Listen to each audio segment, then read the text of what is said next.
Assalamualaikum warahmatullahi wabarakatuh. Perkenalkan, kami dari kelompok 7 ingin melakukan presentasi terkait kedal. Selanjutnya ada nama anggota, di sini ada Alfi, saya sendiri, lalu ada Eka, Reanida, dan Sharon. Selanjutnya ada pembahasan, yaitu di sini ada pendahuluan dan Regen, ada langkah-langkah, waktu, kelebihan, dan kekurangan. Lalu selanjutnya ada pendahuluan. Ada pendahuluan, di mana metode Kedal atau digesti Kedal merupakan metode sederhana untuk penetapan nitrogen total pada protein dan senyawa yang mengandung nitrogen. Metode ini cocok digunakan secara semi-mikro dan mengalami modifikasi membutuhkan jumlah dan reaksi yang sedikit, serta waktu analisis yang singkat. Lalu selanjutnya ada reagen dari metode Kedal. Bahan kimia tingkat reagen dan air sulingan. Yang pertama ada asam sulfat. Asam sulfat pekat ini didapatkan dari merge. Lalu yang kedua ada katalis bubuk, di mana ini bercampur dengan 1,0 bagian berat kalium serat, kalium sulfat yang berbutir halus dengan 1,0 bagian tembaga sulfat heptahidrat. Lalu selanjutnya ada campuran destruksi, di mana di dalamnya campuran destruksi ini digunakan secara seragam karena mengandung 0,50 gram Kc, 1,0 mili asam sulfat, sampel, dan air. Lalu selanjutnya ada pembuatan reagen, yaitu yang pertama ada larutan natrium hidroksida 40%, yang kedua ada larutan asam borat 4%, lalu ada larutan indikator metil red atau bromokresol green, dan selanjutnya itu ada kosong. Nah, larutan natrium hidroksida 40% ini 200 gram natrium hidroksidanya ditimbang dan dilarutkan di dalam air suling.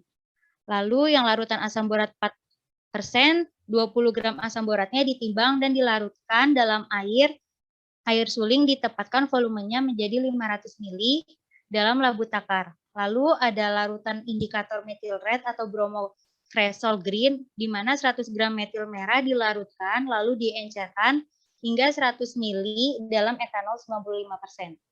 Lalu yang selanjutnya ada kosong, di mana ini berisi semua reagen yang digunakan kecuali sampel dalam setiap batch, hingga untuk mengurangi efek reagen dari nitrogen sampel.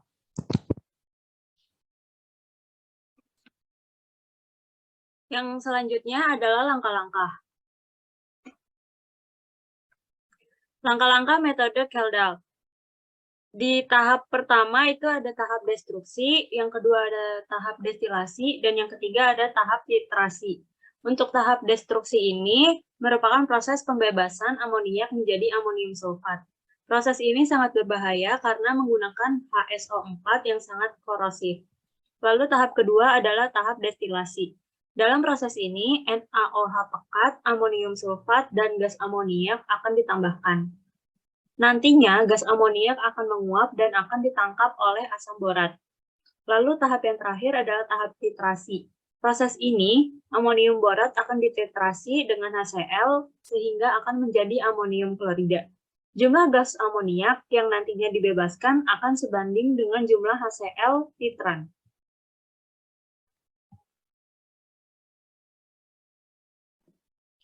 Oke, jadi ke pembahasan yang ketiga. Pembahasan ketiga ini ada waktu. Jadi untuk waktu sendiri, sebenarnya setiap penelitian itu menghabiskan waktu yang berbeda-beda. Maka dari itu, saya akan menjelaskan mengenai waktu yang berasal dari jurnal referensi yang saya dapatkan. Di dalam jurnal referensi yang saya dapatkan, waktu mulai dihitung ketika tetes distilat pertama kali terlihat di bagian atas kondensor. Waktu untuk distilasi sendiri ialah 8 menit, kemudian ditambah 2 menit untuk pencucian kondensor itu sendiri. Selain dari itu, ada juga penguapan yang memakan waktu sekitar 15 menit. Lalu untuk pencernaan dilakukan selama 90 menit. Namun untuk menyelesaikan pencernaan TKN atau fidal nitrogen dan NPN nitrogen non-protein, maka diperlukan tambahan waktu sebanyak 50 menit dari point of clearing atau POC.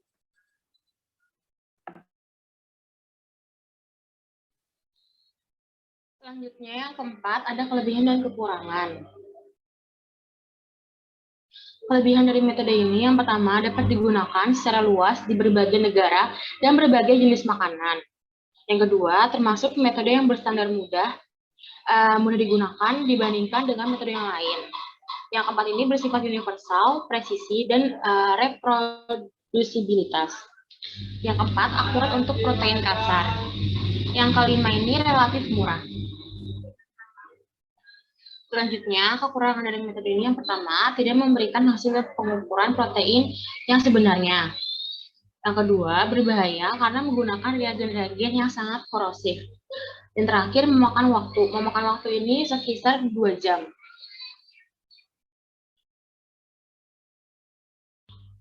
Ini ada contoh jurnal internasional yang kelompok kami gunakan.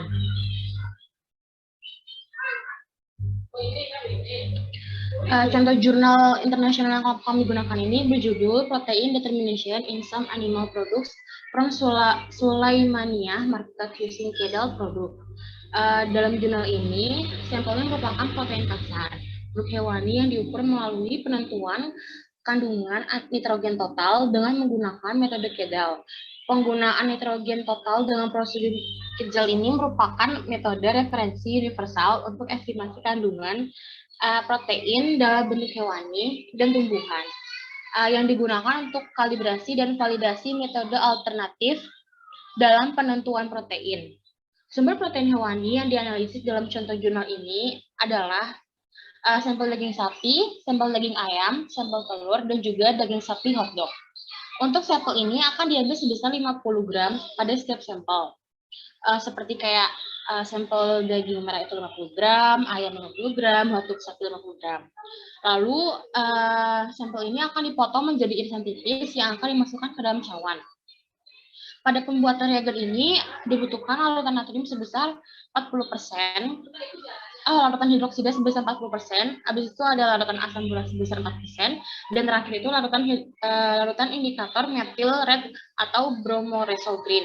Ini semua dilarutkan dengan air suling. Dan juga pada contoh jurnal ini dilakukan langkah-langkah seperti distillation, dan juga titrasi.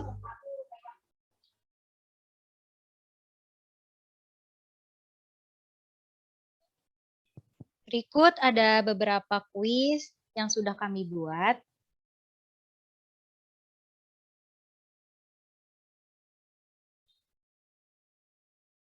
Lalu ini referensi yang kelompok kami gunakan.